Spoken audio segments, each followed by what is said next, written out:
যদি আমাদের বাংলাদেশটা দুর্নীতিতে না ছেয়ে থাকতো তাহলে কিন্তু কত সুন্দর হতো। আমি ঠিক যে জায়গাটার মধ্যে এখন দাঁড়িয়ে আছি, আপনি দেখছেন এই যে পিছনে বিশাল বড় বড় যে রাজকের অনুমোদিত যে ভবনগুলো, এরপরেই কিন্তু যে দিয়াবাড়ি মেট্রো রেলের যে অংশটুকু, এখানে বিশাল বড় একটা লেক।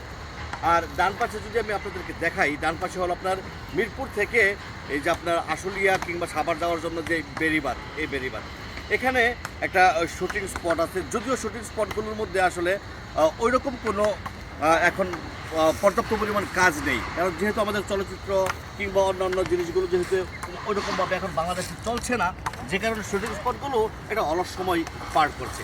শুটিং স্পটের ভেতরে আসার পরে দেখলাম যে বিশাল বড় এই জলরাশি, এই জলরাশিগুলোর মধ্যে কিন্তু আপনি দেখেন অতিথি পাখি কিন্তু এখনও আছে, শালিক বলেন, বক বলেন কিংবা অন্যান্য পাখি কিন্তু আসছে। আর এই পাশে কিন্তু আপনার জেলেরা, এই জেলেরা আপনার মাছ তারা কখনো কোনো দিন এইসব খাল বিলে এই জলরাশির মধ্যে মাছের পোনা তারা কখনো ছাড়ে কিনা জানি না চাষবাস করার জন্য, কিন্তু তারা মাছ ধরার জন্য কিন্তু প্রতিনিয়ত চেষ্টা করে যাচ্ছে। এবং এই মাছগুলোই কিন্তু আপনার আশুলিয়া, সাভার, উত্তরা বিভিন্ন অংশে আপনার বিক্রি করা হয়। সবচেয়ে বড় কথা হলো যে বিশাল বড়, দেখেন এখনো পর্যন্ত বিশাল বড় এরিয়া রয়ে গেছে আপনার জলরাশি।